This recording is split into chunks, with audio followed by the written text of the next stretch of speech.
is time to bring in our guest spotlight.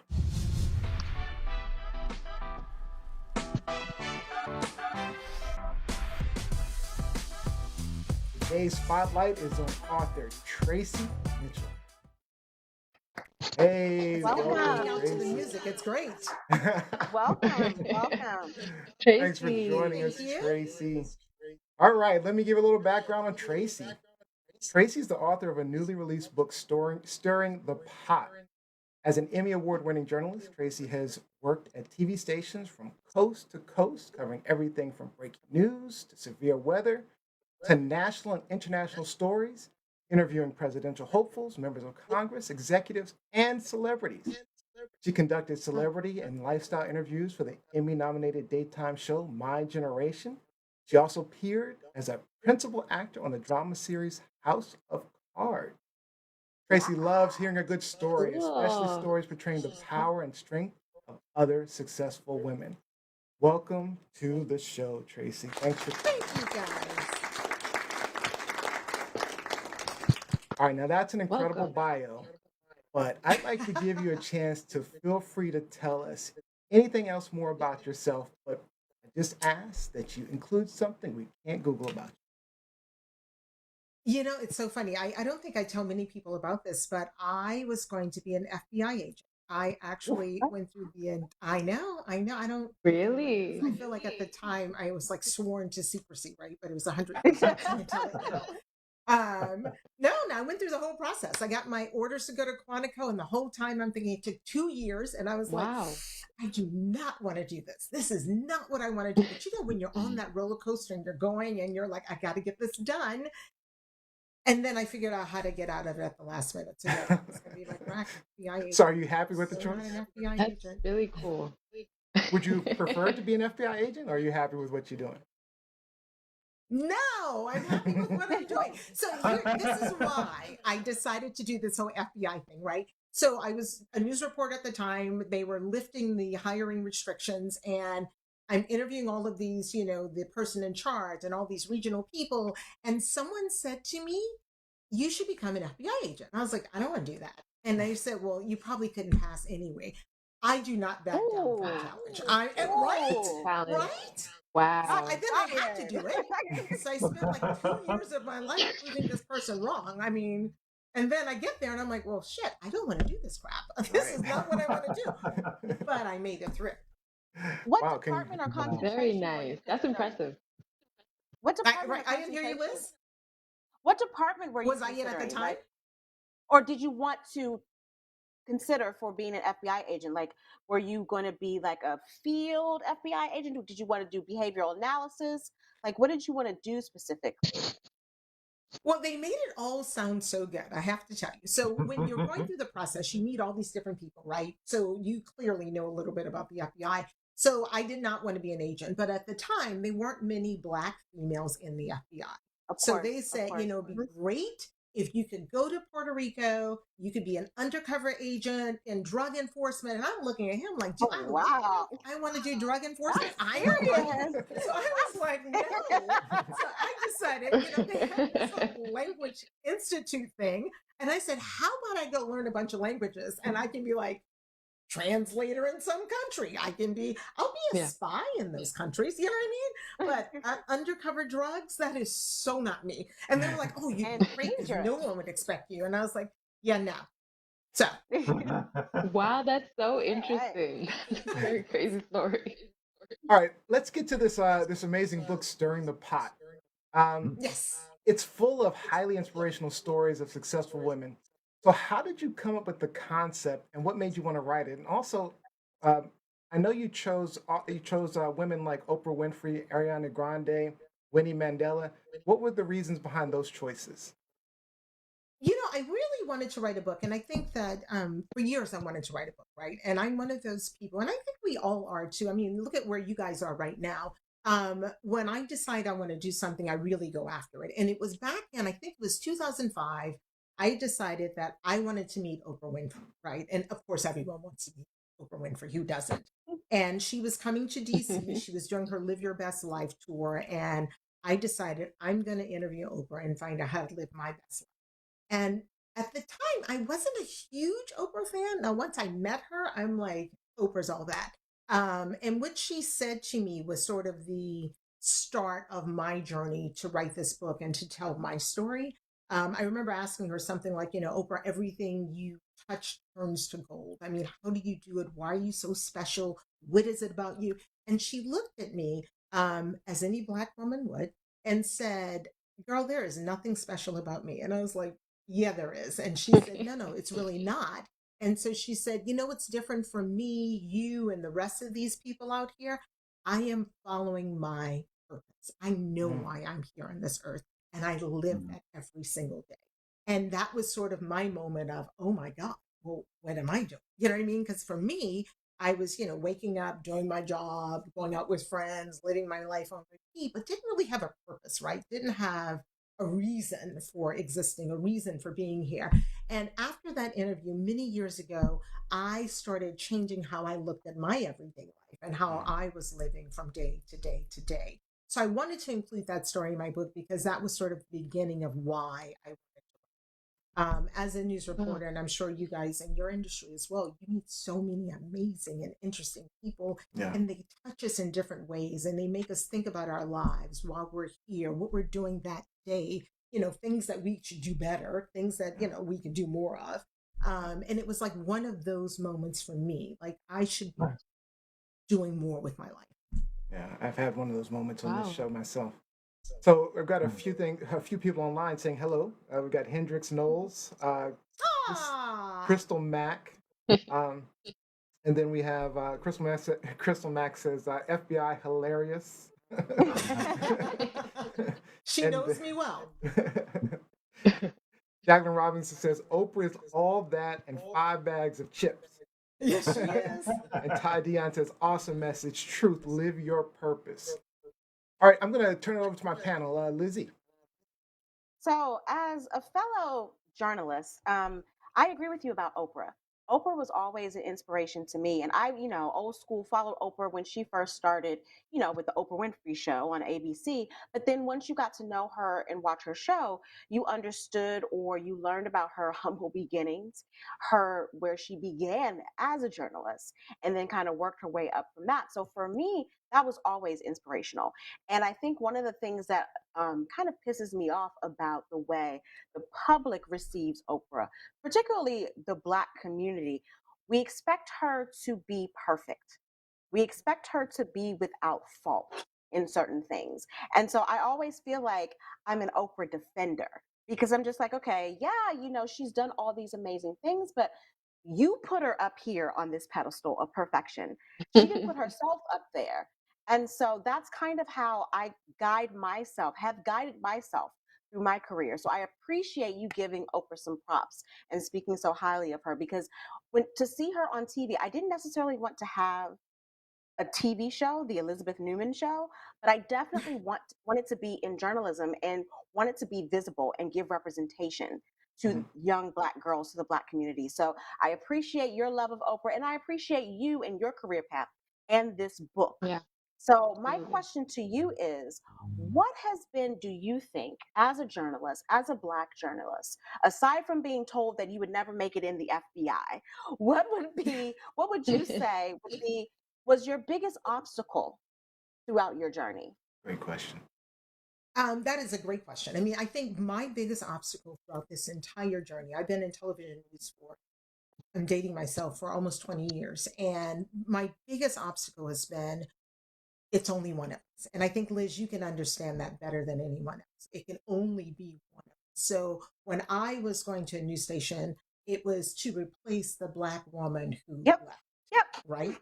Or if there was another Black woman there, I was a threat, right? Because there could only be one of us. It couldn't be more than one.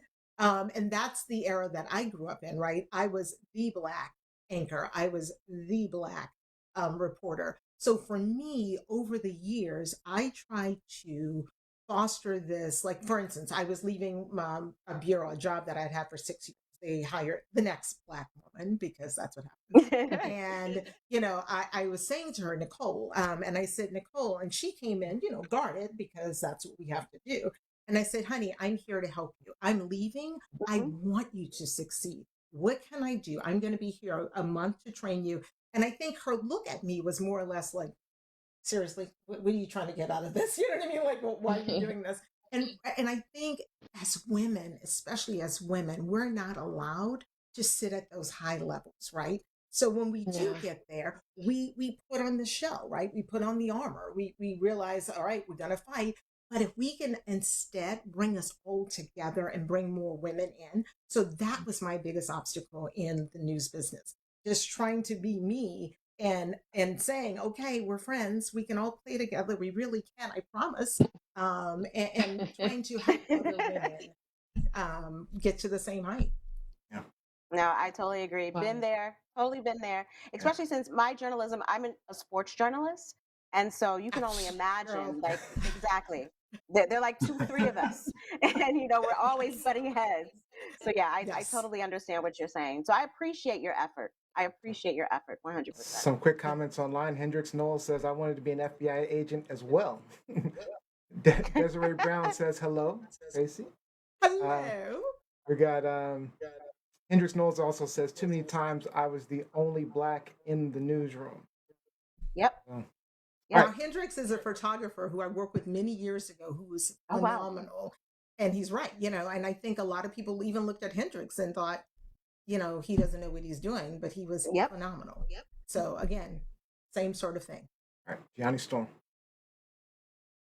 Well, Tracy, I love that you wrote, stop believing who others say you are, unstuck, get unstuck, and make the impossible possible. So I wanted to know, I know you just spoke of an inspiring story from Oprah, but as a speaker and as a journalist, what is a story that has inspired you on your journey um, to the I success that you think are is now? again not perfect by any means. But one of the things that I remember when Neil, you mentioned Winnie Mandela. So Mm-hmm. funny story. So I was invited to give this speech in Oakland, California, and I don't like giving speeches. I'm working on it, right? So I like being, in front of the camera, not with a big audience. And they invited me to give this speech and I said to my husband, I was like, I don't think I'm going to accept that. He goes, well, why not? I said, well, because I don't want to teach. And so I decided to accept it anyway. So I was stressed. I was going back and forth. I was writing. And I said, all right, I'm going to do this speech. And then I get a phone call like 2 weeks before the event. And they said, hey, Winnie Mandela is going to be at the event. And I said, fantastic. Wow. I don't have to give this freaking speech. And so they were like, no. She can't stay the whole time. She's going to give a speech before you. I was like, I'm sorry. Oh, Winnie Mandela is going to give a speech before me, and I'm giving the set up. keynote. And I'm sitting there like, are you kidding me? And I was like, my nerves are all rattled. There's nothing I can say that can top Winnie Mandela. I mean, like nothing. My whole life, I could tell my whole story, and I still can't top her. Right? So, I get there, I show up, and Winnie Mandela's there. She's looking fantastic. And I go in and my name is all on. I mean, I'm like, oh my God, these people have lost their mind. So, Winnie Mandela gives her speech and everyone's standing up and she gets a, standing ovation and it's wonderful. And then I walk, already dejected up to the podium and Aw. she's like, we're crossing paths and I stop and I said, oh my God, that was amazing. I don't know what I'm going to say to top that. And she like puts her arms around me and she says, you don't have to top it. Your story is your Aw. story. Tell your story. And I was Wow. like, Huh. okay. And it was Humbling. so wonderful, right? That was my moment of, oh my God, we all have our own stories. My story is not Mhm. your Yeah. story. I can tell Yeah. my story and it's totally fine. I don't have to top Winnie Mandela. I just need to tell my story, right? So for me, that was one of those moments where I'm like, oh my God, I just spent 6 months stressing about this stupid speech and all I have to do. And then, I don't even think I went on script. I was like, I am empowered to do this. I can do this. So yeah. Wow. Wow. Wow. Some quick comments online. So Crystal Max says, so proud of you, Tracy. She also says, great inspiration. Yes, broadcast is very challenging. Jose says, Winnie Mandela, piece of cake. Wow, that must have been so scary. And then you're getting hearts from Melanie Rochelle James. Also, Mel Blaine says, Black Girl Magic. So Love soaring it. to you. Aw. All right, Robbie Rock. All right. Well, my wife purchased the book and it came in Oh, wow. yesterday. So my wife is a much Woohoo! faster I reader purchased than it. I am. So Wanna she's make burning sure. through it and You sharing tell your pictures wife I with me. love her. Oh, We love her Joe. too. We love her too. We love her We too. do. But as she got into the earlier pages of the book, she mentioned to me that you really enjoyed your time with Henry Winkler, and he's a fan favorite of mine. I'm a big fan of his later works, and I was wondering if you could maybe share about your experiences with him. Okay, so Hmm. I Hey, love hey. me some Henry Winkler. I mean, oh my God, I love him. I mean, he is. So I used to do this celebrity host thing with my generation, and different people had Mhm. come through, and everyone had an entourage or everyone had security. And Henry Winkler, no joke, jumps off of the elevator and he goes, "I'm here." And I'm like, "Okay, you're late. Where have you been?" He goes, "I went down to the Smithsonian. I needed to see my jacket." And then there were a bunch of people there, and I had to take some pictures with them. And then the Hey, metro was late, so I said, "You took the metro here?" And he's like, "Yeah, why not?" And I'm like, "You didn't have a driver?" He goes, "No, I took the metro." But then they had people in the Love it. metro, and I had to take pictures with them. You know what I mean? That's Henry Winkler. I love Love it. him. Love I mean, it. he is. So we get there. I don't know if you know this. There's so many little things I learned about him. He's dyslexic, severely Oh, dyslexic. wow. Wow. He can't read. Most of his script was like just him ad-libbing or somebody telling him. Wow. He cannot ride a motorcycle. Wow. And I was like, "Get the heck out." He goes, "Pay attention. I never actually ride that freaking motorcycle." And I was like, "Really?" And so we're talking and we're laughing and I'm asking him questions. And all of a sudden, so I'm like, all serious and I'm doing my interview. And he picks up a pillow from the sofa and whacks me across the head. And I'm like, okay. And I'm like, "Are you kidding me?" So I get a pillow. We get into this major pillow fight, right? During the interview on the set. And I mean, I love him. I'm telling you, I He love sounds like me him. some He Henry sounds Winkler. amazing. I do. Yes. Yeah, he Awesome. definitely sounds like Beautiful. fun. Jose says, "I love Henry Winkler. He's awesome." Paulette Bertrand says, "Henry is cool." And Jacqueline Robinson also says, "Love Henry Winkler. Such a humble and down to earth dude." Oh my God. Also, Desiree Brown says, "You are awesome, cuz. Can't wait to read the book." Aw. Aw. Yay. That's Very nice. Now, Neo, I was expecting you to ask Gianni if she knew who Henry Winkler is. Oh, yeah, that's right. Yeah, I You know was what? I thought about hoping. it. I was Okay, hoping you do did it. you know who he is? I She's the don't, but baby he of the sounds like group. an She said actor. He's the baby of the group. He's the Fonz. He's the Fonz. Okay, wait. Do I'm you know who the Googling him as Fonz we is? speak. She's Googling him as we speak. The Have you ever Fonz? watched Arrested Development? He was the lawyer in Arrested Development. He's been in several Adam Sandler movies, just as an ancillary Yeah, it's character. been Okay, like okay. What He about been is a lot of hilarious. Okay, hold on. Fonz. He's a The Water producer Boy? too. Henry Waterboy. Winkler. Oh yes, I love him. Yes, I see. Okay, I see him. I see him. Yes, I didn't know that was his name. Okay, yeah, the That face is- matches. I know. That is classic. All right. Unfortunately, we are out of time. But I wanted to give Traci, I wanted to give you a few minutes to kind of give any final thoughts, any things that you wanted to share, any shout outs, anything you want to tell everyone. Oh, by the way, Fred Hardgrove. Of course. Fred Hardgrove just joined. He says, "Ah." Okay. Oh, look at the Well, I book. would say Okay. first off, go buy the book. Hold it It's up. Oh, it's definitely on Amazon. pretty. Yoo-hoo! Yeah, Yeah, Oh my hold God. it. There's like a special in the ebook. I think it's for 30 days or something. I didn't do it, but it's like 99 cents. So you can like spend, I'll send you $1 if you want to go buy the freaking book. Yeah. But yeah, no, I can hang out with you guys all day long. And thanks to like Crystal and Des Yes. and Hendrix. Those are my people from way back when. Chris and I, just for the record, and my last thing I'll say, I'll let you go. Aw. Chris and I stole our first car together. That's something people don't know about me. I love Did you say stole? your And you were first gonna car, ask like me as why- if there's many. So, And you were right? gonna ask Stole me or why, first? I don't know which detail's more important here.